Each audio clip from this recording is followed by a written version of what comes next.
Hello guys! Mayang to sa tanan, siguro mga busy na mga tao ngayon sa paghanda. So ako lang naman, yung gagawin, pakukuluan ko lang tong chicken.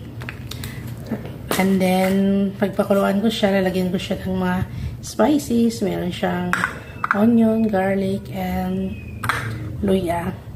Tsaka paminta. And lalagyan ko rin siya ng bay leaves. Yan. Kasi, pag ipapry ko siya diretso, minsan, ang loob ng chicken ay may dugo, hilaw. Kaya, mas gusto ni ate na pakuluan muna yung manok bago ipapry. Tapos, pag napakuluan na siya, palalamigin bago natin siya i-ano.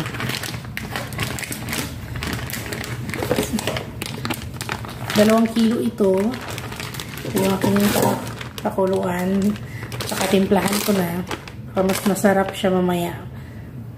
O ko siya ilagyan ng breading mix, mas masarap siya. Kasi ang loob, luto na.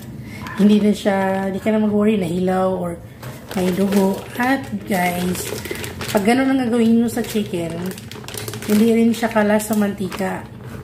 Hindi siya kala sa cooking oil. Nilagay ko na to.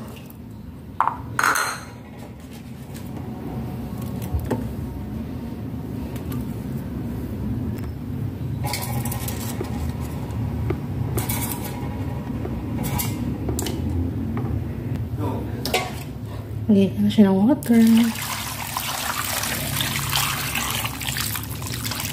Yan. Siyempre, bantayan nyo, hindi madurog yung chicken.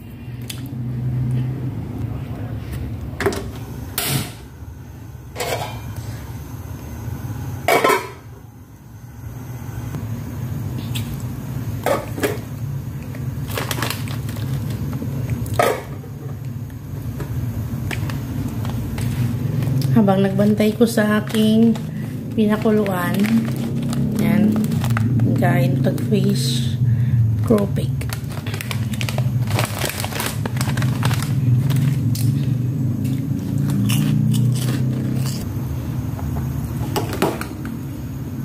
Ang bangon niya. Wala na siyang dugo. Ayan, maya tanggalin ko na to.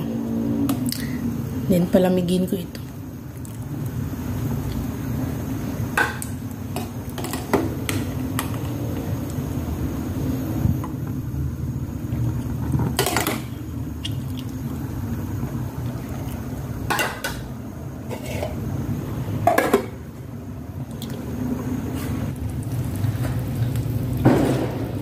Yan, pwede ko na to tanggalin. And then, palamigin ko na.